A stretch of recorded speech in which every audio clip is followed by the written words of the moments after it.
अब हमारे साथ जुड़ रहे हैं हमारे एक्सपर्ट्स आरके ग्लोबल के राकेश बंसल, तकनीकी राय देने के लिए, वायदा कारोबार की रणनीति के लिए चॉइस ब्रोकिंग के सुमित बगड़िया और फंडामेंटल राय के लिए हमारे साथ जुड़ चुके हैं एंजल ब्रोकिंग के मयूरेश जोशी। गुड मॉर्निंग, आप सबका स्वागत है सीएनबीसी आवाज पर। सबसे पहले राय चार्ट्स पर। राकेश, 8,200 के आसपास शुरुआत के संकेत दिख रहे हैं, क्या लेवल्स अहम है अब निफ्टी पर स्टॉप लॉस के लिहाज से, और टारगेट्स क्या बन रहे हैं? तेजी करनी चाहिए अभी?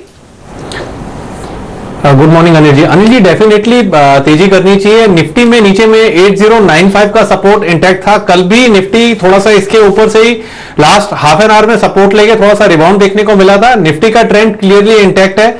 जिस तरीके से अनिल जी रुझान है, मुझे लगता है कि निफ्टी 80-200 के बैरियर को स्पॉट में इजीली तोड़ेगा और ऊपर में 80 के स्तर इजीली देखने को मिल सकते हैं। बाइंग करके चलना चाहिए। किसी के पास ऑलरेडी अगर पोजीशन है निफ्टी के अंदर तो 8095 का स्टॉप लॉस लगाना चाहिए। अगर कोई नई बाइंग करना चाहता है इंडेक्स के अंदर, जैसे अनिल जी थोड़ी देर पहले आप भी बैंक निफ्टी की बात कर रहे थे, अगर नई पोजीशन किसी इंडेक्स फ्यूचर में लेनी है तो मेरा ऐसा मानना है बैंक निफ्टी एक अच्छा विकल्प लगता है। बैंक निफ्टी ने अभी तक रैली में पार्टिसिपेट नहीं करा है, नीचे में कंसोलिडेट कर रहा है और एक मेरे को लगता है एक अच्छा रिवर्सल देखने को मिलेगा बैंक निफ्टी के अंदर। नीचे में 17,450 बैंक निफ्टी फ्यूचर्स का एक सपोर्ट है, इसके नीचे के स्टॉप लॉस होने चाहिए। और बैंक निफ्टी फ्यूचर्स अगर 17,700 के स्तर फ्यूचर्स में तोड़ता है तो एक ब्रेकआउट होगा और तब एक अच्छी रैली टुवर्ड्स 18,400 की बैंक निफ्टी में देखने को मिल सकती है। बिल्कुल, तो निफ्टी बैंक निफ्टी दोनों में है मजबूती के संकेत, लेकिन क्या ऐसे ही मजबूत संकेत वायदा कारोबार में भी है सुमित, दोनों के लिए? गुड मॉर्निंग अनिल जी।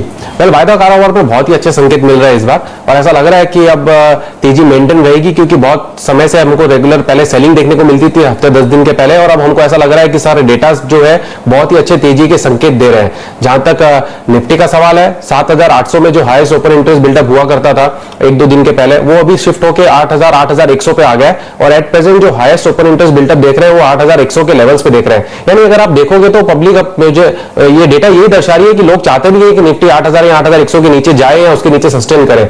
मेरे हिसाब से प्रेजेंट लेवल्स पे जो डेटा शो कर रहे हैं वो अच्छी खासी तेजी के संकेत के शो कर रहे हैं, स्पेशली निफ्टी के अंदर। प्रेजेंट लेवल्स पे रिस्क रिवॉर्ड रेशियो भी बहुत अच्छा बैठेगा।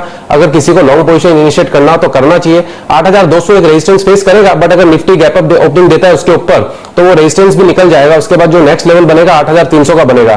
तो मेरे हिसाब से आज के दिन के अंदर क्लोजिंग अगर 8,200 के ऊपर आ जाती है तो ये बहुत अच्छा संकेत हो जाएगा अगले हफ्ते के लिए कि हमें और भी अच्छी तेजी देखने को मिल सकती है। फिलहाल डेरिवेटिव्स डेटा यही शो कर रहे हैं कि अच्छी खासी तेजी के संकेत है मार्केट्स के अंदर। निफ्टी के अंदर फ्रेश पोजीशन बना सकते हैं प्रेजेंट लेवल्स पे भी। चलिए, नई पोजीशंस बना सकते हैं। तेजी की 8,200 के ऊपर क्लोज होगा तो और अच्छी रैली बनेगी। ये हमारे एक्सपर्ट की वक्त है ब्रेक का। ब्रेक के बाद दूसरे एक्सपर्ट्स की राय भी जानेंगे और बताएंगे आपको शेयरों में आपको आज किस तरह से अप्रोच करना चाहिए।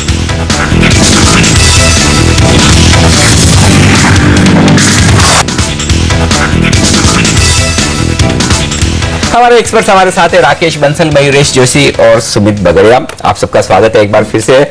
मयूरेश, फ्यूचर रिटेल ये स्टॉक आज डेफिनेटली फोकस में रहने वाला है। 12 बजे किशोर बियानी और बाबा रामदेव के बीच में करार होने वाला है। डिटेल्स आएंगी सामने काफी कुछ, लेकिन ये बताएं कि क्या इस स्टॉक में आपके लिए मौका बनता है खरीदारी का, निवेश करने का? Morning Anil ji, I think clearly as a disclaimer, I think क्योंकि कवरेज में नहीं है टिप्पणी देनी बहुत मुश्किल होगी, लेकिन येस आई थिंक जैसे कोशिश चल रही है आई थिंक फ्यूचर ग्रुप की, I think to get more products onto its suite and the kind of improvement in balance sheet repair, मुझे लगता है आई थिंक एक सेंटिमेंट पॉजिटिव हो सकता है, लेकिन आई थिंक कोर फंडामेंटल्स क्योंकि मैंने ध्यान नहीं दिया, I think very very difficult to comment. क्या आपको लगता है मयूरेश के इस करार के चलते बाकी एफएमसीजी कंपनियों को चिंता करने की जरूरत है? उनके लिए कंपटीशन बढ़ेगा, इस तरह के खतरे तो बढ़ ही रहे? Anil ji, I think competitive landscape जो था ऑलवेज कॉम्पिटिटिव था, तो आप कोई भी प्रोडक्ट ले लीजिए, आई थिंक टूथपेस्ट हो या हेयर ऑयल्स हो, I think except a few niche leadership positions अगर हम देखते हैं, जैसे ज्योति लैब्स की हम बात करें, आई थिंक उनका फैब्रिक व्हाइटनर हो, या जैसे टूथपेस्ट की बात करें या कोलगेट की market leadership position, I think markets have already given fair valuations. I think जो प्रीमियम वैल्यूएशंस पे कोलगेट जैसा स्टॉक चल रहा है, I think it is justified in terms of fair market representation. However मुझे लगता है I think competition intensity I think जो लोअर रैंक प्रोडक्ट्स में रहती है दैट ऑलवेज स्टेज। तो आई थिंक जो एड स्पेंड्स होती है as a percentage of top line, अब कोई भी कंपनी की देख लीजिए, टियर 1 टियर 2 की हो, तो I think it will be quite high because I think they have to maintain their ad spends. दूसरी बात, आई थिंक जो वॉल्यूम ग्रोथ होती है वो डिपेंडेंट होती है I think on the acceptance of your product, not just in the urban areas but again on the rural side. तो I think discretionary demand monsoon को लेके हमारी खुद की उम्मीद यही है कि I think volume growth will be a little bit tapered this time round, but margin expansion काफी एफएमसीजी कंपनियों में देखने मिलेगा। Clear cut impact because of input cost going down. तो मुझे लगता है I think valuations are for the entire sector close to their fair valuations, be I think अगर हम देखें तो वॉल्यूम ग्रोथ थोड़ी टेपेड रह सकती है in this quarter, and see probably I think bottom line growth पे अगर हम अर्निंग्स ग्रोथ की उम्मीद करें तो there are very very few companies that can actually deliver. तो मुझे लगता है I think Britannia is one stock very we believe that the results can be extremely positive in this quarter. Rakesh, traders कैसे approach करें? जिन traders ने कल CNBC आवाज देखकर यहां पर खरीदारी करी थी उनको तो फायदा हो रहा है, मजबूती के साथ इस स्टॉक ने क्लोजिंग भी दिखाई है। फ्यूचर कंज्यूमर्स जो नीलगिरी और आधार जैसे नेबरहुड स्टोर्स चलाते हैं उन स्टॉक्स में भी देखिए एक अच्छी खासी रैली देखने को मिली थी 8-9% की। अब आज घोषणा के समय मुनाफा वसूल लें या आपको लगता है चार्ट्स कन्विंसिंग है और ये रैली आगे बढ़ सकती है? कैसे अप्रोच करेंगे इन दोनों स्टॉक्स को, खासतौर पर फ्यूचर कंज्यूमर्स और फ्यूचर रिटेल और उसके डीवीआर को? हेमंत जी, पहले फ्यूचर रिटेल की बात करते हैं। नीचे से एक अच्छी एक्यूमुलेशन से स्टॉक निकल रहा है, प्राइस वॉल्यूम एक्शन काफी सपोर्टिव है। किसी के पास अगर ऑलरेडी पोजीशन है, कल की क्लोजिंग 138 139 के अराउंड की है, किसी के पास अगर ऑलरेडी पोजीशन है तो 133 का स्टॉप लॉस लगाना चाहिए। ऊपर में 146 के लेवल्स पे नजर रखनी चाहिए। अगर फ्यूचर रिटेल का स्टॉक 146 का लेवल तोड़ता है और इसके ऊपर क्लोजिंग लेने में सक्षम होता है तो चार्ट्स के ऊपर एक बड़ा ब्रेकआउट होगा, 146 के ऊपर निकलना है। क्लियरली एक चार्ट्स के ऊपर रीरेटिंग देखने को मिल सकती है। अगर 146 के लेवल्स टूटते हैं तब स्टॉक में 180 तक के लेवल्स क्लियरली देखने को मिल सकते हैं। अगर नई बाइंग करनी है तो मेरा ऐसा मानना है 146 के लेवल्स की टूटने की वेट करनी चाहिए। दूसरी तरफ फ्यूचर कंज्यूमर एंटरप्राइज की बात करें तो काफी प्रॉमिसिंग चार्ट स्ट्रक्चर है। नीचे में 13 रुपए 14 रुपए एक अच्छा बेस है। मेरा ऐसा मानना है स्टॉक को बाय करके होल्ड करना चाहिए। स्टॉक नए हाइस के आसपास चल रहा है और जिस तरीके से स्टॉक निकल रहा है अगर हम देखें तो मुझे लगता है 22 से 23 रुपए के भाव 6 से 8 महीने में देखने को मिल सकते हैं। ओके, तो यहाँ पर अहम लेवल है 22-23 के जो कुछ महीनों में आ सकते हैं, लेकिन नजर रखें आज इन दोनों ही शेयरों पर। वक्त एक ब्रेक का और ब्रेक के बाद कुछ और ऐसे ही बेहतरीन स्टॉक्स जहां पर आज एक्शन दिखने वाला है, इन पर राय देंगे हमारे तीनों एक्सपर्ट से। बने रहिए आप।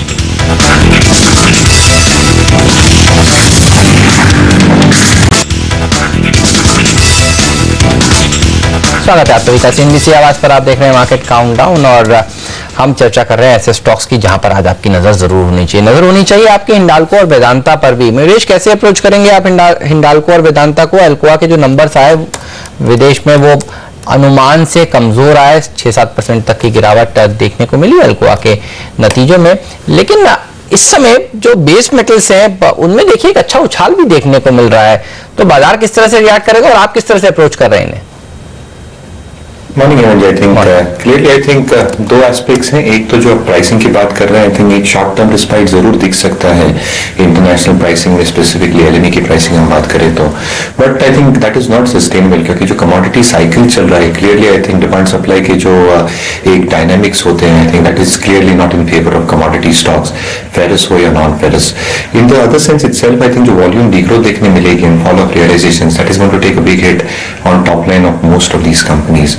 इनपुट कॉस्ट में हमने गिरावट देखी है, लेकिन क्या ये ऑफसेट कर पाएगी the fall in realisations? I do not think so. तो मुझे लगता है जो एक स्ट्रक्चरल फ्री कैश फ्लो का मॉडल होता है जहां पे आई थिंक एक सस्टेन कैश फ्लो जनरेट कर पाएंगी ये कंपनियां, is itself a question mark. इसलिए आई थिंक ट्रेडिंग मूव्स बन सकते हैं स्टॉक्स पे, बट स्ट्रक्चरल रीरेटिंग के लिए I think I still need and wait for clarity to emerge. I think numbers थोड़े बेहतर होने चाहिए and there should be some indication that the commodity cycle upturn has started, which we do not believe at least for the next 2 quarters to happen.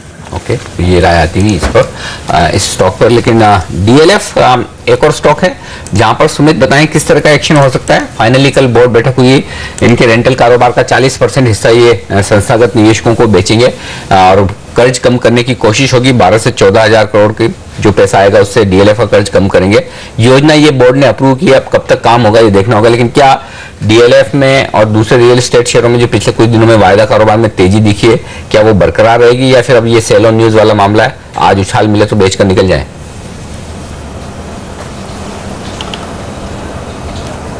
Anil ji, अगर अपन realty stocks के चाल देखें तो पिछले कुछ दिनों में हमको एक अच्छा खासा मूव देखने को मिला है। स्पेशली डीएलएफ की जहां तक बात करें तो कल के सेशन में भी हमको ऊपर के लेवल से ऐसा लग रहा है कि लॉन्ग्स लिक्विडेट हो रहे हैं। कल थोड़ा सा एक प्राइजेस में करेक्शन भी देखने को मिला है, माइनर एक आधे टके के आसपास का। फिलहाल अभी ऐसा लगता है कि ये स्टॉक के अंदर फ्रेश तेजी 140 के ऊपर अगर ये कन्विंसिंगली क्लोज दे देता है तो ही डीएलएफ के अंदर 140 के ऊपर फ्रेश तेजी के संकेत बन रहे हैं और उसके बाद इसके अंदर एक बड़ी तेजी बन सकती है जिसके अंदर स्टॉक 160 से 165 के लेवल तक जा सकता है। बट शर्त तो यह है कि 140 के ऊपर इसको क्लोज देना चाहिए और कम से कम 2 कॉन्सेक्यूटिव डेज तक नए हाइस पे इसको क्लोज देना चाहिए, तो ही डीएलएफ के अंदर एक बड़ी तेजी देखने को मिलेगी। अदरवाइज मुझे ऐसा लगता है कि ये जो रनअप देखने को मिला है इसके बाद एक यहाँ पे करेक्शन बनेगी। अगर 140 के ऊपर क्लोज नहीं देता है और ये स्टॉक अगर नीचे में 133 132 के लेवल्स ब्रेक कर देता है तो इसके अंदर वापस से एक करेक्शन आ जाएगी जिसके अंदर स्टॉक 120 से 122 के लेवल्स तक आ जाएगा। सो फिलहाल 140 का level is very important. If closing is above 140 तो इसके अंदर एक तेजी बन सकती है,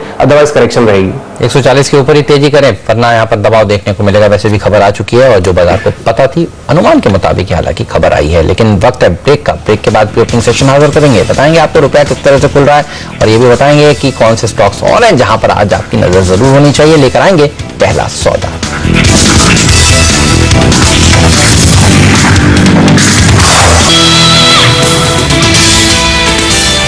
पहला सौदा में आप सबका स्वागत है। बाजारों के खुलने की तैयारी और दमदार शुरुआत के लिए तैयार हो जाइए। आज भारतीय बाजारों में एक अच्छी मजबूती के साथ बाजार खुलने के पूरे आसार। उसकी वजह है दुनिया भर के बाजारों की बेहतरीन तेजी। अमेरिका में कल देखिए फिर से अच्छी खासी तेजी के साथ अमेरिकी बाजार बंद हुए। वही तेजी आज पूरी आपको एशिया में भी नजर आएगी। निक्केई 5% मजबूत। हांगकांग के बाजार तो आजकल जबरदस्त उतार चढ़ाव दिखाते हैं। आज 400 पॉइंट का दमदार तेजी का प्रदर्शन यहां से होता हुआ दिख रहा है। चीन के बाजारों में भी माहौल मजबूती की तरफ ही बढ़ता हुआ दिख रहा है। रुपए की चाल पर भी नजर डालेंगे। कल थोड़ी सी कमजोरी जरूर हुई करेंसी मार्केट में, लेकिन यही कमजोरी रहेगी या कुछ रिकवरी। कच्चे तेल के दाम घटे हैं, सॉरी बढ़े हैं, उसका थोड़ा सा असर रुपए पर जरूर पड़ता हुआ हमने देखा। 65 रुपए और 5 पैसे पर कल हमने क्लोजिंग होती देखी थी। तो आज देखेंगे वहां से किस तरह के संकेत मिलते हैं। चलिए शुरुआत हो चुकी है बाजारों की। 20 अंक ऊपर है सेंसेक्स और निफ्टी 45 अंक नीचे दिख रहा है। ऐसा क्यों? और 10% नीचे इन्फोसिस है। सोमवार सुबह सुबह बाजार खुलने के पहले नतीजे आएंगे तो आज एक ये स्टॉक भी आपके सामने रहना चाहिए जरूर। डॉक्टर रेड्डीज 5% नीचे दिख रहा है। पहले टिक में तो ये 2 स्टॉक है जो थोड़ा दबाव बना रहे हैं निफ्टी पे, लेकिन मजबूत क्या है 10% ऊपर गैस अथॉरिटी 2-2.5% ऊपर आपको नजर आएगा वेदांता का स्टॉक। चलिए रुपए में हो चुकी है शुरुआत। आज फिर से 65 के लेवल के ऊपर शुरुआत की है तो मजबूत शुरुआत। करेंसी मार्केट में 15 पैसे की मजबूती, 1/4% रिकवर करता हुआ रुपया तो अच्छा संकेत है। करेंसी बाजार से एक दिन की कमजोरी के बाद करेंसी बाजार भी इक्विटी मार्केट की तरह ही मजबूत खुलने की तैयारी करते हुए खुल चुके हैं। इनफैक्ट हम तैयारी कर रहे हैं। अब स्टॉक्स पर कर लिया जाए फोकस। एक छोटा स्टॉक राकेश जिस पर कल एक्शन होता हुआ दिखा है एलगी इक्विपमेंट। नालंदा फंड ने 34 लाख शेयर कल खरीदे। स्टॉक कल ही एक्शन में आता हुआ नजर आया था। क्या चार्ट्स पर कहीं कोई संकेत है तेजी करने के एक बड़े फंड की तरफ से खरीदारी होने के बाद?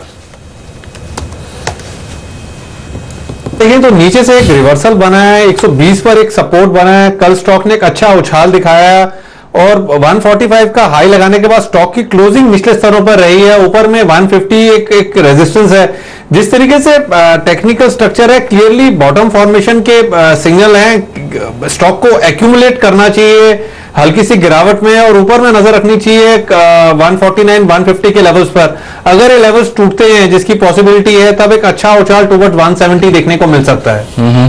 नरेश, टीसीआई को ट्रैक किया है आपने? यहाँ पर खबरें हैं कि अब एक्सप्रेस डिलीवरी सॉल्यूशन कारोबार जो एक्सपीएस कारोबार है उसको ये लोग अलग करेंगे और कंपनी के अगर आपके पास शेयर हैं 2 इस कंपनी के तो आपको टीसीआई एक्सप्रेस का एक शेयर भी दिया जाएगा। वैल्यू अनलॉकिंग करने की कोशिश है कंपनी की तरफ से। टीसीआई ट्रैक करते हैं आप इसे? बिल्कुल नीरज जी, और अगर हम इसके 4 बिजनेस सेगमेंट्स देखें, एक्सपीएस जो एक्सप्रेस डिवीजन है, सप्लाई चेन सॉल्यूशंस, फ्रेट और सीवेज। एक्सप्रेस और supply chain solutions contribute nearly 61% of their overall top line. और अगर हम मार्जिन्स की बात करें तो I think these 2 divisions are supplying the greatest amount of EBITDA margin as well. Now जो कंपनी का फोकस था before of this announcement came through, I think जो केपेक्स प्लान्स थे were for these 2 divisions because यही एक margin accretive divisions थे company के लिए। और कंपनी के ओवरऑल कंसोलिडेटेड परफॉर्मेंस में एबिटा मार्जिन का जो परफॉर्मेंस था, they expected that to grow from 8 to 9.5%। तो मुझे लगता है आई थिंक जो एक्सपीएस डिवीजन है I think that is one of the fastest growing division हमारे खुद के अनुमान में we are expecting that to grow anywhere between 18 to 20% over the next 2 years in terms of a top line CAGR, followed by supply chain solutions growing at around 17-18%. तो मुझे लगता है I think एक पॉजिटिव खबर है I think because they are value contributors. TCI का stock is something that we continue to like. Financials शायद work out करने पड़ेंगे but I believe this is a very positive news for TCI. दो stock नतीजों के लिए आज से राय लेना चाहता हूं सुमित आपसे. वायदा कारोबार के ट्रेडर्स के लिए पहला तो है इंडसइंड बैंक जो आज नतीजे पेश करेगा. 30% के आसपास की मुनाफे में बढ़त की उम्मीद, 35% के आसपास की नेट इंटरेस्ट इनकम में उम्मीद है. और दूसरा है सोमवार सुबह सुबह इन्फोसिस के नतीजे आएंगे. इन दोनों ही स्टॉक्स में नतीजों के पहले किस तरह का एक सौदा करना चाहेंगे आप?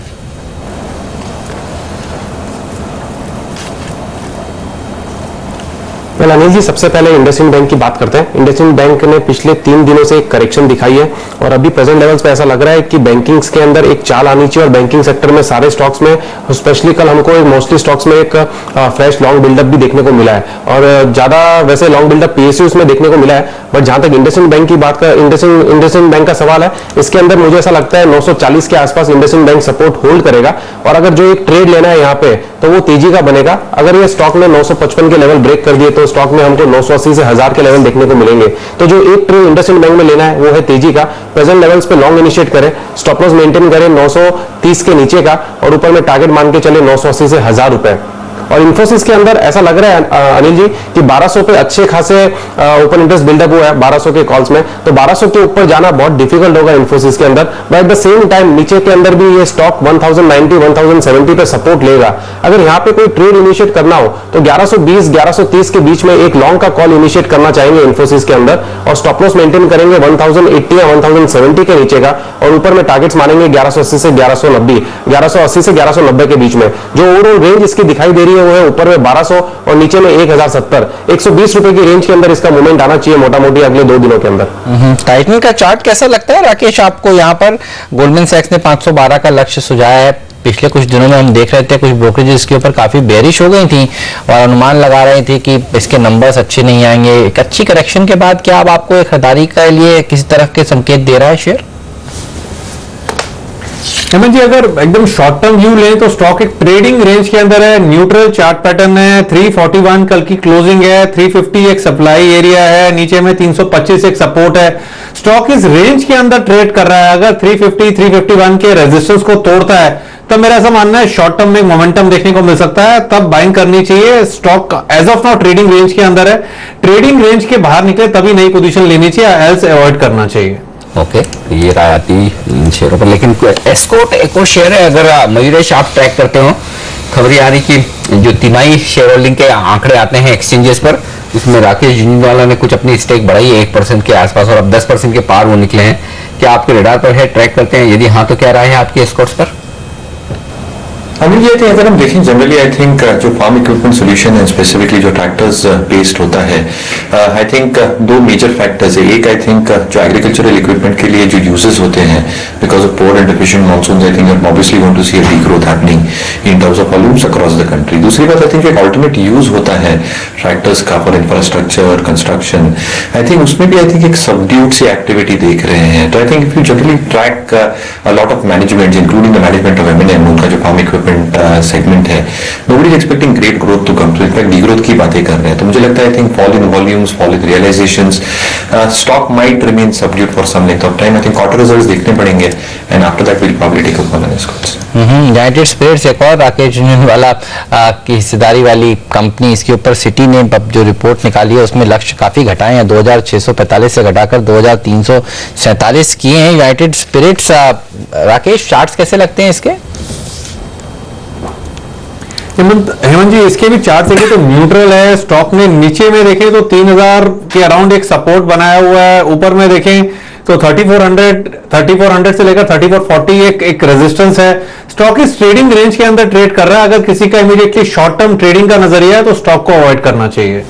ओके, फिलहाल शॉर्ट टर्म के लिहाज से अवॉइड किया जाए इस शेयर को, ये ज्यादा बेहतर होगा. फोर्टिस हेल्थ केयर एक और स्टॉक है, अगर मयूरेश आप इस पर नजर रखें तो एसआरएल इनकी सब्सिडरी कंपनी, उसका आईपीओ लाने की तैयारी, 1250 करोड़ का एक आईपीओ लाया जा सकता है. ये योजना है, हालांकि वक्त लगेगा. यहां पर भी काफी बड़े इन्वेस्टर्स की खरीदारी हुई है. स्टॉक में एक अच्छी तेजी भी बनती हुई दिखी है. क्या मौका है अब भी 170-75 रुपए में निवेश करने का? तो क्लियरली अनिल जी, अगर हम डायनामिक्स देखें फोर्टिस और इसका जो नियरेस्ट कॉम्पिटिटर है, the bigger known competitor is perform well, Apollo hospitals, दोनों में फर्क यही था कि आई थिंक जो लेवरेज ली थी पोजीशंस फोर्टिस ने, then now slowly starting to deleverage their balance sheet. तो अभी अच्छी खासी आई थिंक स्ट्रेंथ बन रही है। ओन्ड हॉस्पिटल्स अगर हम देखें तो there is a conscious effort of increasing that. Overseas इन्होंने जो एक्विजिशंस किए थे, I think they are almost out of that, barring I think one, if I am not mistaken. However I think मुझे अभी भी लगता है कि even though Apollo Hospitals trades at a very high premium, उनकी जो डेट इक्विटी है, balance sheet है, I think the kind of hospitals that is there under their coverage, जितने बेड्स हैं, जो केपेक्स प्लान्स हैं, that looks very very sustainable at least from the next 4 to 6 quarters. इसलिए suggestion यही रहेगा I think कि Apollo Hospitals के जो शेयर्स होल्ड करते हैं, I think that will be preferred by me at least to hold on to those stocks. Fresh investment Fortis, I think I still wait for declines. I think ये levels पे मैं खरीदारी नहीं करूं। ऐसी कंपनियां जिनके ऊपर बड़ा डेट है, उनके ऊपर नजर सबकी बनी हुई है। सुजलॉन एक ऐसी कंपनी है, 17,800 करोड़ रुपए का डेट है और अब बाजार ये देखना चाहता है कि रेटिंग एजेंसीज किस तरह से इस डेट को रेट कर रही हैं। अच्छी खबर आ रही है सुजलॉन के लिए, एक इन्वेस्टमेंट ग्रेड रेटिंग इनको मिली है 5 सालों में पहली बार। ये बताइए, केयर की तरफ से ये रेटिंग आई है। राकेश, चार्ट्स आपको संकेत दे रहे हैं कि ऊपर जा सकता है ये शेयर आज और आने वाले दिनों में? बिल्कुल हेमंत जी, चार्ट्स पे संकेत है, स्टॉक ऊपर जा सकता है। स्टॉक नीचे से एक अच्छी एक्यूमुलेशन से निकल रहा है, 20 रुपए के अराउंड एक अच्छा स्टॉक ने बेस बनाया है। ऊपर में देखें तो स्टॉक कल 22 रुपए 15 पैसे की क्लोजिंग है, 22 रुपए 80 पैसे एक रेजिस्टेंस है ऊपर में। और जिस तरीके से टेक्निकल पैटर्न है, मुझे टेक्निकली ऐसा लगता है कि स्टॉक 22 रुपए 80 पैसे 23 रुपए का जो सप्लाई एरिया है उसे तोड़ सकता है। अगर ये लेवल्स ऊपर में टूटते हैं तब स्टॉक में एक अच्छी तेजी शॉर्ट टर्म में देखने को मिल सकती है टुवर्ड्स 2550 26 तक की। तो ये यहाँ पर और तेजी का रुझान बन सकता है। 4% की अच्छी मजबूती नजर आ रही है इस वक्त इस काउंटर पर। हाउसिंग फाइनेंस कंपनियों में सुमित कहीं आपको मौका दिखता है खरीदारी का? वायदा कारोबार में दीवान हाउसिंग हो या फिर LIC housing, India bulls housing, क्योंकि खबरें थोड़ी पॉजिटिव आ रही है। यहाँ पर RBI ने हाउसिंग फाइनेंस कंपनियों के लिए 30 लाख रुपए तक के लोन पर वेटेज का जो रिस्क वेटेज होता है वो 50% से घटाकर 33% किया है। और 75 लाख रुपए से ज्यादा तक के लोन्स पर भी अगर लोन टू वैल्यू रेशियो 75% है तो वहां पर भी वेटेज घटा है, यानी कि इनके लिए ज्यादा जगह बन गई है और सस्ते लोन भी दे सकते हैं। तो ये बताएं, हाउसिंग फाइनेंस कंपनी में वायदा कारोबार में कोई ऐसा स्टॉक है जिस पर रिएक्शन आ सकता है, खरीदारी करनी चाहिए तेजी की तरफ?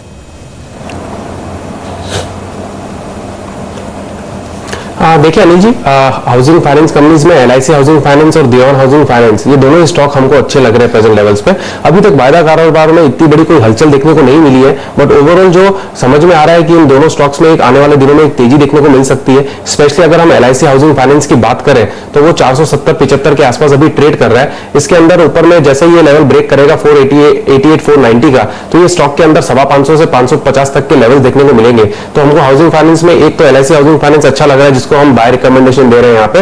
और हमने परसों ही DHFL में लॉन्ग रिकमेंड किया हुआ है, 220-222 के लेवल्स के आसपास चल रहा है। DHFL भी अच्छा स्टॉक है प्रेजेंट लेवल्स पे, और इसके अंदर एक चाल देखने को मिली नहीं है, बाकी स्टॉक्स में फिर भी देखने को मिल चुकी है। तो DHFL एक ऐसा स्टॉक है जिसके अंदर वायदा कारोबार में अच्छी खासी हलचल आ सकती है, और ये स्टॉक को प्रेजेंट लेवल्स पे लॉन्ग इनिशिएट किया जा सकता है। और जैसे ही स्टॉक में 230-232 के लेवल्स ब्रेक करेगा तो फिर ये स्टॉक के अंदर एक बड़ी तेजी की संकेत है, जिसके अंदर 10 से 15% की तेजी इजिली हमको 1.5 से 2 महीने के अंदर देखने को मिल सकती है। यानी 260 से 270 के लेवल्स हमको DHFL में देखने को मिल सकते हैं। प्रेजेंट लेवल्स पे DHFL में लॉन्ग इनिशिएट किया जा सकता है। जब तक ये स्टॉक दोबारा 210-205 के लेवल ब्रेक नहीं करेगा तब तक ये स्टॉक स्ट्रांग है। तो DHFL में हम यहाँ पे लॉन्ग रिकमेंडेशन दे रहे हैं। कोई किसी को भी अगर लॉन्ग करना हो तो यहाँ पे लॉन्ग किया जा सकता है। चलिए, एक बड़ा कैपिटल रिलीफ मिलेगा, मार्जिन्स में इंप्रूवमेंट आएंगे हाउसिंग फाइनेंस कंपनियों के। अगले हफ्ते बृहस्पतिवार को LIC हाउसिंग फाइनेंस के नंबर्स भी आने वाले हैं। इस पूरे के पूरे सेक्टर पर आज नजर बनी रहेगी। लेकिन राकेश जी बताइए, ट्रेडिंग के लिहाज से कौन से स्टॉक्स आपको अच्छे लग रहे हैं आज, जहां पर आप लॉन्ग या शॉर्ट पोजीशंस बनाना चाहेंगे?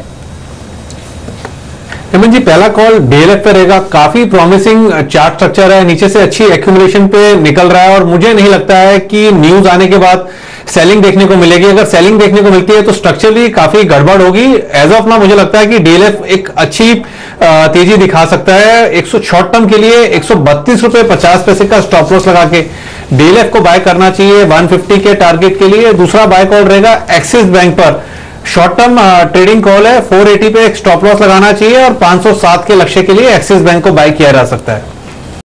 तो DLF और एक्सिस बैंक ये दो स्टॉक हैं जहां पर आप कर सकते हैं खरीदारी। HCL इन्फो क्या इसके चार्ट्स अब भी खरीदारी के संकेत दे रहे हैं राकेश? क्योंकि एक अच्छा रनअप, परसों 20%, कल 10% और आज फिर से 6-7% ऊपर खुलने की तैयारी। बड़े इन्वेस्टर्स की खरीदारी के बाद ये बड़ा एक एक्शन होता दिखा है स्टॉक पर। किसी के पास अगर ऑलरेडी पोजीशन है तो पोजीशन को होल्ड किया जा सकता है, क्योंकि स्टॉक में एक वी शेप रनअप देखने को मिल रहा है। कल स्टॉक 56 रुपीज के अराउंड क्लोजिंग थी और जैसे अभी प्री ओपनिंग में भी गैप अप ओपनिंग के संकेत हैं। मेरा ऐसा मानना है ऊपर में 6150, 6160 के लेवल्स पे नजर रखनी चाहिए। अब अगर ये लेवल्स टूटते हैं तब एक अच्छी तेजी देखने को मिलेगी। अगर ये स्टॉक 61 रुपीज के अराउंड एक रेजिस्टेंस फेस करता है तो मेरा ऐसा मानना है किसी ने अगर नीचे लिया है और शॉर्ट टर्म नजरिया है तो मुनाफा वसूली करनी चाहिए। सुमित, आप कोई ट्रेड लेना चाहेंगे आज बाजार खुलने के बाद? आप कहां पर बेट करेंगे?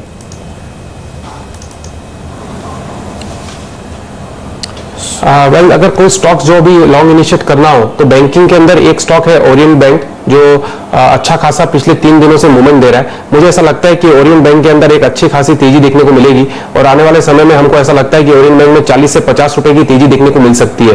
प्रेजेंट लेवल्स पे ओरिएंट बैंक के अंदर लॉन्ग पोजीशन इनिशिएट किया जा सकता है। ये स्टॉक ऊपर के अंदर 150 पे एक स्मॉल रेजिस्टेंस फेस करेगा और 150 का लेवल जैसे ही ब्रेक करता है तो 180 तक के चांसेस बन जाएंगे। तो बैंकिंग के अंदर एक स्टॉक अगर अभी लेना हो, आज ट्रेड करना हो तो ओरिएंट बैंक में ट्रेड किया जा सकता है। ओके, ओबीसी होगा बैंकिंग शेयरों में पहली पसंद। और ये याद रहे कल बैंक निफ्टी नीचे जरूर बंद हुआ था, लेकिन उसकी वजह सिर्फ 3-4 दिग्गज प्राइवेट सेक्टर बैंक्स थे आईसीआईसीआई जैसे।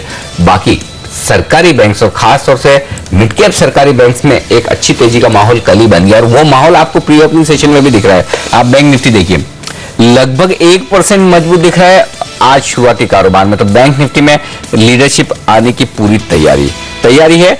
सेंसेक्स में 125 पॉइंट से ऊपर खुलने की तैयारी। निफ्टी में हाफ सेंचुरी से ऊपर 0.5% की मजबूती, ये भी इंटरेस्टिंग दिख रहा है।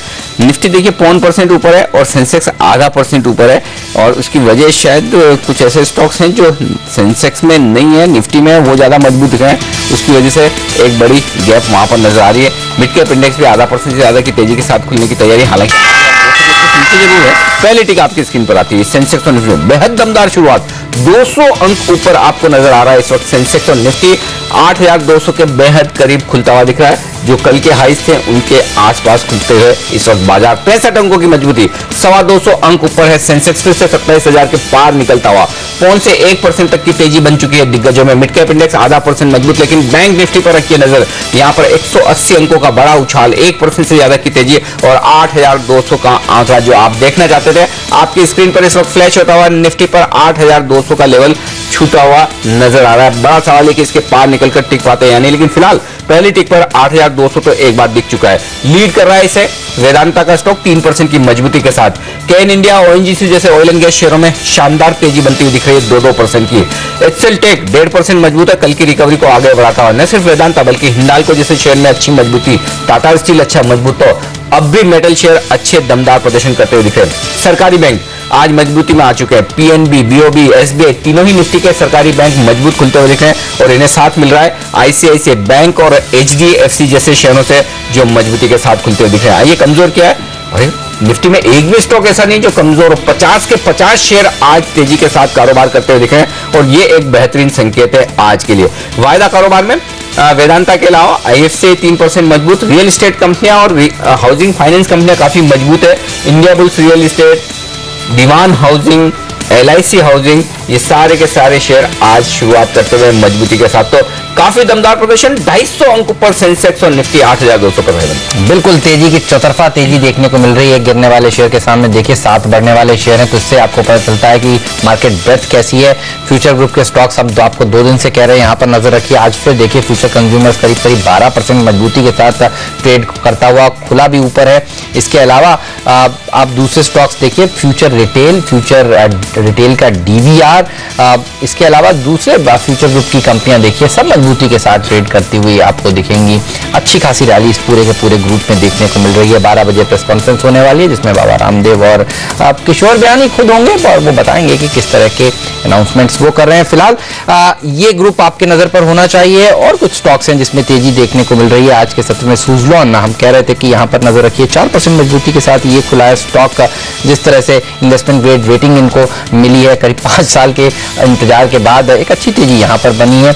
नाल्को में तेजी देखने को मिल रही है, वेदांता में तेजी देखने को मिल रही है। तो दरअसल अल्कोआ के खराब नंबर्स के ऊपर रिएक्शन कम, और आप देखिए जिस तरह से एलएमई में तेजी देखी गई है मेटल्स में, उसके चलते यहाँ पर मेटल पैक काफी मजबूत होता हुआ नजर आ रहा है। अच्छी ओपनिंग यहाँ पर हुई है आज के सत्र में। इसके अलावा ट्रांसपोर्ट कॉर्पोरेशन जिस पर मयूरेश बुलिश थे, 8% मजबूती के साथ खुला है। वैल्यू अनलॉकिंग की खबर बाजार को पसंद आती हुई अच्छी खासी रैली यहाँ पर देखने को मिल रही है। तो ये कुछ स्टॉक्स जो मजबूती के साथ खुले हैं। और आप देखिए एफएनओ में टॉप 5 गेनर्स में दरअसल 3 स्टॉक्स हैं हाउसिंग फाइनेंस कंपनियां, DHFL, India, LIC housing finance, ये सारे के सारे शेयर देखिए आप अच्छी खासी तेजी के साथ ट्रेड करते हुए दिख रहे हैं। तो हाउसिंग फाइनेंस कंपनियों को बड़ा बूस्ट सरकार की तरफ से, बल्कि आरबीआई की तरफ से ये कहना चाहिए। आरबीआई की तरफ से बिल्कुल, और ये साफ तौर पर दिख रहा है। मतलब अच्छी बात है कि 8,200 के ऊपर टिकने की तैयारी होती दिख रही है निफ्टी की। अब आप देखिए 8,210 का लेवल है, सेंसेक्स ट्रिपल सेंचुरी मारने के मूड में आ चुका है। तो बेहतरीन खरीदारी यहाँ पर होती हुई दिख रही है। एक और स्टॉक श्याम टेली, जहाँ पर एनआरआई की लिमिट पूरी हो चुकी है, फ्रेश खरीदारी नहीं कर सकते, लेकिन शायद ये खबर बाजार को पसंद आ रही कि चलिए एनआरआई लोगों ने इतने शेयर तो खरीदे हैं। 10% ऊपर है, कम वॉल्यूम वाला स्टॉक है, लेकिन आज 11,000 शेयरों का कारोबार यहां पर हुआ है। सुजलोन का आप जिक्र कर रहे थे, स्टॉक 4% की मजबूती के साथ ट्रेड करता हुआ दिख रहा है। अच्छी मजबूती होती हुई दिखी है यहां पर भी। एचसीएल इन्फो में अब प्रॉफिट बुकिंग आती हुई दिख रही है। एक मजबूत शुरुआत होने के बाद अब स्टॉक थोड़ा सा ठंडा होता हुआ दिख रहा है, लेकिन आज के स्टार परफॉर्मर तो फ्यूचर ग्रुप के शेयर ही है डेफिनेटली, इसमें कोई डाउट नहीं। दमदार तेजी के साथ यहां पर कारोबार होता हुआ दिख रहा है। एक और स्टॉक फोर्स मोटर्स, यहां पर आप देखिए 0.3% की बड़ी तेजी बनती हुई दिख रही है। लगातार स्टॉक एक्शन में, हमारे स्टॉक 2020 की टीम में भी लगातार शामिल रहे, खासतौर से नीरज ने काफी बार इसे रिकमेंड किया है। अच्छी तेजी में। और फोर्टिस हेल्थकेयर, जहां एसआरएल का, इनकी सब्सिडरी कंपनी का इशू लाने की तैयारी, और 2.5% की मजबूती। और राकेश जी के स्टेक बढ़ाने की खबर के बाद एस्कॉर्ट्स भी 2.5% मजबूत है आज। जी, अब तेजी देखने को मिल रही है छोटे मझौले शेयरों में। साफ तौर पर आप देखिए नाल्को जैसे स्टॉक्स में 3.5% की मजबूती। यहाँ पर चर्चा ये भी चल रही थी कि सरकार अब इन कंपनियों को, जो एल्यूमिनियम बनाने वाली कंपनियां हैं, उनको कुछ राहत देती हुई नजर आए। पिछले कुछ दिनों से इस तरह की खबरें भी चल रही हैं। तो अब देखिए ये पैक काफी मजबूत होता हुआ आज भी नजर आ रहा है। इंडिया बुल्स रियल एस्टेट एक और ऐसा स्टॉक जो मजबूती के साथ खुला है। इसके अलावा शुगर शेयरों पर नजर डालिए। श्रीरेणु का शुगर में देखिए जो रैली है वो आज भी बरकरार है। इस हफ्ते 50% से ज्यादा की तेजी इस स्टॉक में देखी जा चुकी है, और ये देखिए तेजी रुक नहीं रही है। आज भी 3% मजबूती के साथ इस स्टॉक ने ओपनिंग दी है। बजाज हिंदुस्तान, बलरामपुर चीनी, धामपुर शुगर के स्टॉक पर भी नजर डालते हैं और देखते हैं वो कैसे खुले हैं। तो हर रोज की तरह आप देखिए 2-2% ऊपर खुलते हैं ये स्टॉक्स, और हर रोज एक अच्छी तेजी देखने को मिलती है। इस हफ्ते के अगर आप स्टार्स ढूंढें और एक सेक्टर को नाम दें तो साफ तौर पर यही सेक्टर होगा। 55% की रैली आप देखिए श्रीरेणु का शुगर में, और ये रैली ज्यादातर ट्रेडर्स ने मिस करी है, ऐसा दिख रहा है। आप कच्चे जो रॉ शुगर के दाम अचानक से बढ़े, ये ट्रेड कम लोगों के पकड़ में आया। बिल्कुल, और ग्लोबली जिस तरह से शुगर में तेजी होती हुई दिखी, और हमारे यहाँ सरकार का एक्शन पॉजिटिव साइड पर, खबरें भी काफी अच्छी रही है, जिसके दम पर इस सेक्टर में तेजी होती दिखी। यही वजह कि हम चाय पर चर्चा पर ये बातचीत कर भी रहे थे। ये ऐसे स्टॉक हैं जो अभी बेचने का वक्त नहीं है, तो होल्ड कीजिए, स्टॉप लॉस के साथ बने रहे फिलहाल इन शेयरों में। ये राय। चलिए आगे बढ़ते हैं, हमारे एक्सपर्ट्स को शामिल करते हैं और उनसे लेते हैं राय। सबसे पहले तो 8,200 के ऊपर निकला है। सुमित, पहले तो ये बताएं, अगर वायदा कारोबार में कहीं कोई शॉर्ट पोजीशन है निफ्टी में किन्हीं ट्रेडर्स की, तो क्या इस वक्त काट लेना चाहिए या थोड़ा इंतजार करें कि 25-30 पॉइंट नीचे मिल सकता है?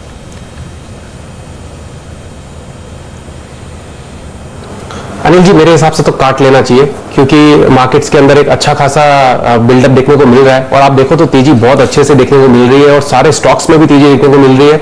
स्पेशली निफ्टी की अगर बात करें तो मुझे ऐसा लगता है इंट्राडे के अंदर ये निफ्टी अभी 8,250, 8,300 तक भी अगर चली जाए तो भी कोई बड़ी बात नहीं है, क्योंकि इसने पिछले 3 दिन के जो एक रेजिस्टेंस फेस कर रहा था निफ्टी के अंदर, उस लेवल्स को निगेट करके ऊपर निकल चुका है। और अब जो ये गैप फिल कर, जो हमने एक फॉल देखा था 21 अगस्त के आसपास, उस फॉल को ये पूरा जो गैप है उसको फिल करने के लिए जा रहा है। तो मेरे हिसाब से तो शॉर्ट पोजीशंस को काट लेनी चाहिए। मुझे इमीडिएटली ऐसा लग रहा है कि निफ्टी 8,300 तक जाएगी, क्योंकि हाईएस्ट ओपन इंटरेस्ट बिल्डअप भी 8,300 में ही देखने को मिला है। और अब जो 8,200 के जो पोजीशंस थी उसके अंदर शॉर्ट कवरिंग देखने को मिलेगी। तो निफ्टी को अगर ये आधा घंटा सस्टेन कर जाता है 8,220, 225 के आसपास, तो फिर 8,200 के नीचे जाना भी मुश्किल हो जाएगा, और ओवरऑल 8,300 तक लग रहा है। और मुझे ऐसा लग रहा है कि निफ्टी 8,225, 250 के आसपास स्टेबल हो जाएगी, और बैंक निफ्टी फिर लीड करेगा मार्केट को, क्योंकि बैंक निफ्टी के अंदर हमको एक चाल और बैंक निफ्टी 17,800 का लेवल जैसे ही ब्रेक करेगा तो इसके अंदर 400 से 500 पॉइंट का उछाल देखने को मिलेगा और बैंक निफ्टी में एक्सपेक्टेशंस भी है और आना भी चाहिए वो मूवमेंट। तो मुझे ऐसा लगता है कि निफ्टी जैसे अपना रैली लेके होल्ड करेगा उसके बाद बैंक निफ्टी अपनी रैली स्टार्ट करेगा। तो बैंकिंग स्टॉक्स पे नजर रखिएगा, स्पेशली जो स्टॉक्स हम बता रहे थे उनके अंदर भी, और बैंकिंग के मोस्टली स्टॉक्स में एक अच्छी खासी तेजी दिखने को मिलेगी। ओके लेकिन इस बीच हेमंत आज जो सबसे बेहतरीन बात मुझे दिख रही है बाजार में, पहला तो ये जो हम बात कर रहे थे कि निफ्टी में एक भी स्टॉक ऐसा नहीं जो लाल निशान में है, लेकिन बड़ी बात यह है कि वायदा कारोबार में देखिए सिर्फ 2 स्टॉक ऐसे हैं जो लाल निशान में, भारतीय इंफ्राटेल और HPCL, वो भी 0.5% भी नीचे नहीं है। तो इसका मतलब है कि वायदा कारोबार के सारे शेयर हरे निशान में, हफ्ते का आखिरी दिन है और गजब का कॉन्फिडेंस स्क्रीन पर दिख रहा है। जी हाँ, और HPCL को आप जो कह रहे हैं वो शायद कच्चे तेल, ये भी हरे निशान में आ गया। ये जी हाँ, कच्चे तेल की वजह से थोड़ी बहुत टेंशन हो सकती है जिस तरह से वो उछला था, लेकिन आप देखिए वहां भी गिरावट का मूड नहीं है, जी चौतरफा खरीदारी जो हो रही है। और आप मार्केट बेट देखिए, जो हम कह रहे थे एक गिरने वाले शेयर के सामने 6 से ज्यादा बढ़ने वाले शेयर, यही अपने आप में बता रहा है कि बुल्स का कॉन्फिडेंस और पलड़ा दोनों ही काफी भारी आज सुबह सुबह दिख रहे हैं। देखिए आप टॉप 3 गेनर्स जो हैं उसमें कमोडिटी शेयर हैं, हिंडाल्को, वेदांता, गेन इंडिया, ये स्टॉक्स देखिए आज काफी मजबूती के साथ ट्रेड कर रहे हैं। कच्चे तेल में जिस तरह से उछाल देखने को मिली, साफ तौर पर गेन इंडिया में फायदा हुआ है, लेकिन आप देखिए जो कंट्रीब्यूट कर रहे हैं शेयर, जिसकी अभी अभी हमने दिखाई थी प्लेट, अगर आप वो देखें तो बैंक से ही लीडरशिप आ रही है। HDFC, ICICI बैंक ये मजबूत है, इन्फोसिस में तेजी देखने को मिल रही है और हम कह रहे थे कि इसके नतीजे आने वाले हैं। एक बताइए कि 1% मजबूत है इस समय इन्फोसिस का स्टॉक। इस हफ्ते अगर आप देखें तो कुछ खास प्रदर्शन नहीं दिखाया इन्फोसिस ने, बल्कि इस हफ्ते 2.25% की गिरावट देखने को मिली है इन्फोसिस में अब तक। अब कल नतीजे आने, मतलब सोमवार को नतीजे आने वाले हैं बाजार खुलने से पहले। राकेश, कोई ट्रेड लेना चाहेंगे इन्फोसिस में, और लेंगे तो किस तरफ? हेमंत जी, ट्रेड तो इनिशिएट करना चाहिए। नतीजों से पहले चार्ट्स क्लियरली संकेत कर रहे हैं कि एक अप मूव ही देखने को मिलेगा, नतीजों पे निराशा नहीं होगी। स्टॉक में नीचे में देखें अगर आप 1090 से लेकर 1100 एक अच्छा सपोर्ट है, और इन्फोसिस में मेरा ऐसा मानना नतीजों से पहले एक बाई साइड की तेजी की पोजीशन डालनी चाहिए। जिस तरीके से टेक्निकल स्ट्रक्चर है, मुझे लगता है 1200 का जो ऊपर का रेजिस्टेंस है, हो सकता है वो नतीजों के बाद ऊपर की तरफ टूटता हुआ दिखे। ओके एक स्टॉक पीरामल एंटरप्राइजेज आपके सामने हाजिर करेंगे। यहाँ पर 7 बड़े सौदे होते दिख रहे हैं, एक के बाद एक काफी बड़े सौदे होते नजर आ रहे हैं पीरामल एंटरप्राइजेज में, और 0.5% से ज्यादा की हिस्सेदारी लग रहा है कंपनी की बदलती हुई दिख रही है। वॉल्यूम्स देखिए भारी भरकम, NSE BSE दोनों ही जगह 5-5 लाख शेयरों से ज्यादा का कारोबार इस काउंटर पर होता हुआ दिख रहा है। काफी दिनों बाद एक्शन दिखा है इस स्टॉक में, क्योंकि 10 दिनों का एवरेज वॉल्यूम मुश्किल से 13,000 शेयरों का है BSE पर, और NSE पर 70,000 शेयरों का, लेकिन उसके विपरीत 5-5 लाख शेयरों से ज्यादा का कारोबार हो चुका है। एक बार रेंज देखते हैं किस प्राइस में यहाँ पर ट्रेड हुए हैं। जी हाँ, 910 रुपए के आसपास और लगभग 7 सौदे दिख रहे हैं मेरे स्क्रीन पर पीरामल में। यहाँ पर काफी वॉल्यूम, वैसे वॉल्यूम कम है, लेकिन इसकी प्राइस जिस तरह से 900 के ऊपर की, उस लिहाज से वॉल्यूम कम तो नहीं करे जा सकते हैं। 70,000 भी अगर ऑन एन एवरेज 10 दिनों का वॉल्यूम है। तो चार्ट देखकर बताएं यहाँ पर राकेश, कहीं कोई वॉल्यूम प्राइस ब्रेकआउट के कोई संकेत दिख रहे हैं, क्या करना चाहिए? अनिल जी, चार्ट्स पर प्राइस वॉल्यूम ब्रेकआउट का संकेत तो नहीं है, बट चार्ट्स पर जिस तरीके से डील्स हुई है, ब्लॉक डील्स हुई है, क्लियरली एक तेजी का संकेत मिलता है। नीचे में देखें तो 880 एक अच्छा सपोर्ट है और टेक्निकली एक रिवर्सल देखने को मिल रहा है। स्टॉक में देखें अगर पीरामल इंटरप्राइजेस में 1037 का हाई लगाने के बाद स्टॉक ने 811 तक के निचले में करेक्शन दिखाई थी, और चार्ट्स पे देखें तो आज के स्तर में एक टेक्निकल रिवर्सल देखने को मिल रहा है। टेक्निकली ऐसा लगता है कि जो करेक्शन थी वो खत्म हो चुकी है, और ऊपर में ये जो अपमूव शुरू हुआ है अभी जो आज, ये इजीली एक्सटेंड हो सकता है 989 990 तक। आज फ्यूचर ग्रुप के स्टॉक्स देखिए, फ्यूचर मार्केट नेटवर्क, ये भी एक कम ट्रेड होता है शेयर, हालांकि 10 डे एवरेज वॉल्यूम 3000 ही है, लेकिन आज देखिए 30,000 शेयर ट्रेड हो चुके हैं आज यहाँ पर। फ्यूचर कंज्यूमर्स देखिए, इसमें कल की तेजी के बाद देखिए आज 11-12% की तेजी, तो बाबा इफेक्ट जो है वो पूरे का पूरा इस ग्रुप पर दिख रहा है। बिल्कुल जबरदस्त एक्शन में है ये सारे के सारे शेयर। अच्छी बात ये इस बाजार में कि खबरों वाले शेयर पे जो एक्शन हो रहा है ना, वो एक तरह से ये दिखाता है कि ट्रेडर्स किस तरह से फिर से लौट रहे हैं बाजार में, जान लौट रही है, एक्शन लौट रहा है स्क्रीन पर। क्योंकि अदरवाइज क्या होता है, खबर आए तब भी स्टॉक में किसी तरह का कोई मूवमेंट है नहीं, शांत सुस्त। अच्छा, एक इन्फोसिस की आप बात करते हैं, एक कॉल इन्फोसिस पर लिया जाए मयूरेश, नतीजों के पहले इन्फोसिस या फिर कोई और IT स्टॉक, क्योंकि मेरे ख्याल से ट्यूसडे को, मंगलवार को TCS भी है, राइट? तो क्या इन्फोसिस या टीसीएस में कोई एक्शन नतीजों के पहले? क्लियरली अनिल जी, अगर आपका एक 4 से 6 क्वार्टर का व्यू हो तो हम दोनों स्टॉक्स पे बुलिश हैं। अगर हम quarter on quarter constant currency volume growth की बात करें, we are expecting decent growth to come through dollar terms में। अगर हम बात करें तो इन्फोसिस को 3.5%, टीसीएस 4% ग्रो होने की उम्मीद है। और जो करेंसी हेडविंड्स होंगे क्रॉस करेंसी इफेक्ट की वजह से, I think that might take a little bit of sheen on the EBIT margin front. पर जहां तक आई थिंक इंडिविजुअल स्टॉक्स का सवाल आया, इन्फोसिस में यूटिलाइजेशन लेवल्स बढ़ते हुए हम देख रहे हैं, वहां पे एक अच्छी खासी हेडरूम है। जहां क्लाइंट माइनिंग हो रही है, क्लाइंट विन जैसे हो रहे हैं, EBIT margins expected to stay for Infosys specifically in the range of 26 to 27%, और I think growth oriented management है। तो मुझे लगता है I think Infosys based on these factors और TCS का जो डिजिटल फोरे है, परसेंटेज कंट्रीब्यूशन जो बढ़ता जाएगा, and again I think the contribution of its different business verticals including BFSI, life sciences, I think all these contribute significantly better। तो मुझे लगता है I think दोनों स्टॉक्स में हम एक्सट्रीमली बुलिश हैं। तो Infosys, TCS irrespective of results, मुझे लगता है I think the numbers will be much better compared to Q1, जहाँ पे वेज कॉस्ट और वीजा इफेक्ट भी I think मार्जिन पे प्ले आउट हुआ था। राइट, चलिए वक्त हो गया हमारे तीनों विशेषज्ञों से विदा लेने का। राकेश, मयूरेश, सुमित, आप तीनों का शुक्रिया समय निकालने के लिए, आज इस खास चर्चा में शामिल होने के लिए। लेकिन बाजार पर नजर रखिए, एक अच्छी खासी तेजी देखने को मिल रही है। 300 पॉइंट ऊपर इस समय सेंसेक्स 1.25% की तेजी बैंक निफ्टी में देखी जा रही है। और एडवांस डिक्लाइन रेशियो देखिए हर मिनट अच्छा होता जा रहा है। अब एक गिरने वाले शेयर के सामने 7 बढ़ने वाले शेयर। और मेरी नजर एक स्टॉक पर है, इन्फोसिस 2% ऊपर नतीजों के पहले तेजी के मूड में आता हुआ दिख रहा है। चलिए लेंगे एक छोटा सा ब्रेक, और ब्रेक के बाद सबसे अहम इवेंट जो बाजार के लिए आगे चलते होने जा रही वो है बिहार के चुनाव। क्या बिहार में चलेगा मोदी मैजिक? कौन करेगा बिहार में राज? क्या कहता है IBN 7 माई इंडिया एक्सेस पोल का सर्वे? ब्रेक के बाद हमारे साथ जुड़ेंगे CNBC आवाज के संपादक संजय टुगलिया। करेंगे डिटेल में उनसे बातचीत बिहार के चुनावों पर इस ब्रेक के बाद।